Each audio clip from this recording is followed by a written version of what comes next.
कर लेते हैं कंगना रनौत और बाबा रामदेव दोनों के बीच में इस वक्त बहुत तगड़ी जुबानी जंग चल रही है और बात अब सीधे गटर से निकलकर सीधे पहुंच चुकी है बेडरूम, जवानी और सपने तक। राजनीति और ग्लैमर के गलियारे में जुबानी जंग तो आपने बहुत सी देखी होगी, लेकिन जब बात चरित्र, अतीत, जवानी और सीधे बेडरूम तक पहुंच जाए तो समझ लीजिए कि मर्यादा की हर सीमा तार तार हो चुकी है।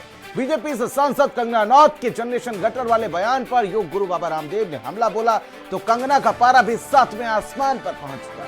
कंगना ने ऐसा पलटा मारा कि सीधे बाबा रामदेव को कह डाला कि बाबा जी मेरी जवानी और बेडरूम के डे ड्रीम देखना बंद कर दीजिए, मुझे चरित्र का पाठ पढ़ाना बंद कर दीजिए। इतना ही नहीं, कंगना ने बाबा रामदेव को सुप्रीम कोर्ट की बड़ी फटकार तक याद दिला दी। देखिए मर्यादा की सारी हदें लांघती है सबसे खतरनाक रिपोर्ट को। बात शुरू हुई थी जनरेशन गटर से, लेकिन पहुंचते पहुंचते बात जवानी, अतीत और सीधे बेडरूम तक जा पहुंची। बाबा जी मेरी जवानी और बेडरूम के डे ड्रीम देखना बंद कीजिए, यह आरोप लगाया है बीजेपी की सांसद कंगना रनौत ने। और जिनको चुनौती दी है वो है योग गुरु बाबा रामदेव। सियासत और ग्लैमर की दुनिया में आए दिन बयानों के तीर चलते हैं, लेकिन जब बात चरित्र, अतीत, जवानी और सीधे बेडरूम तक पहुंच जाए तो समझ लीजिए कि जंग अब मर्यादा की हर सीमा लांघ चुकी है। पूरी कहानी शुरू होती है कंगना रनौत के उस विवादित बयान से, जिसमें उन्होंने पश्चिमी सोच की भारतीय महिलाओं को आज की नई पीढ़ी को निशाना बनाते हुए उन्हें जनरेशन गटर करार दिया था। कंगना के इस बयान पर बवाल मचा तो योग गुरु बाबा रामदेव मैदान में कूद पड़े। एक टीवी चैनल से बातचीत के दौरान बाबा रामदेव ने कंगना की सोच पर सीधा प्रहार किया। बाबा रामदेव ने बिना नाम लिए कंगना की क्वालिफिकेशन और उनके अतीत की फाइलों को खंगालना शुरू किया। रामदेव ने कहा उनकी क्वालिफिकेशन क्या है, उनका बचपन कैसा रहा, उनकी जवानी कैसी रही, उनके पहले के कारनामे कैसे रहे हैं।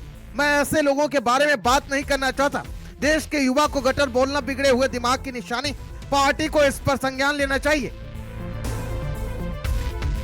इतना ही नहीं, जब बाबा रामदेव से पूछा गया कि कंगना तो आपके योग की तारीफ करती हैं, तो बाबा ने साफ कह दिया कि तारीफ करने के नाम पर वो उनके गुनाहों की लिपापोती नहीं करेंगे।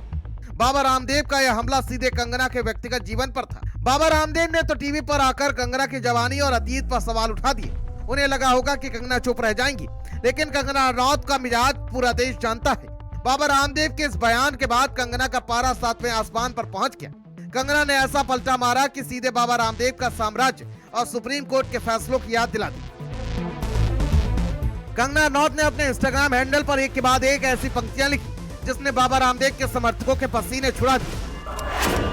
कंगना ने लिखा, बाबा जी मेरी जवानी या बेडरूम के बारे में डे ड्रीम यानी कि दिन में सपने मत कीजिए। कोई सिर्फ अफवाहों और गॉसिप के आधार पर ही ऐसा सोच सकता है। कम से कम मुझे कभी सुप्रीम कोर्ट के झूठे या फर्जी मेडिकल दावों को लेकर फटकार नहीं लगी। कंगना यही नहीं रुकी, उन्होंने बाबा रामदेव को चरित्र का पाठ न पढ़ाने की नसीहत देते हुए सीधे कहा, ये बात पक्के सबूतों और तथ्यों पर आधारित है, किसी गॉसिप पर नहीं, इसलिए मुझे कैरेक्टर का पाठ मत पढ़ाइए। आपका चरित्र जैसा भी है मेरा उससे कहीं ज्यादा बेहतर है, क्योंकि यहाँ कोई धोखाधड़ी या फ्रॉड नहीं मिला।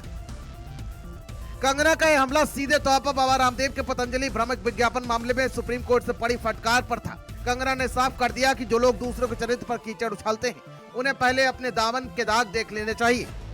एक तरफ योग गुरु बाबा रामदेव जो देश भर में योग और आयुर्वेद के अलंबरदार बनते हैं, तो दूसरी तरफ बीजेपी सांसद कंगना रनौत जो अपनी पार्टी की गाइडलाइंस से परे जाकर बेबाक बयानबाजी के लिए जानी जाती है। लेकिन जब जनहित के मुद्दों से हटकर बहस जवानी, अतीत, बेडरूम और चरित्र तक सिमट जाए तो सवाल ये उठता है, क्या सार्वजनिक जीवन में बैठे दिग्गजों के पास भाषा की मर्यादा का कोई पैमाना नहीं है? स्पेशल लिस्ट, भारत समाचार।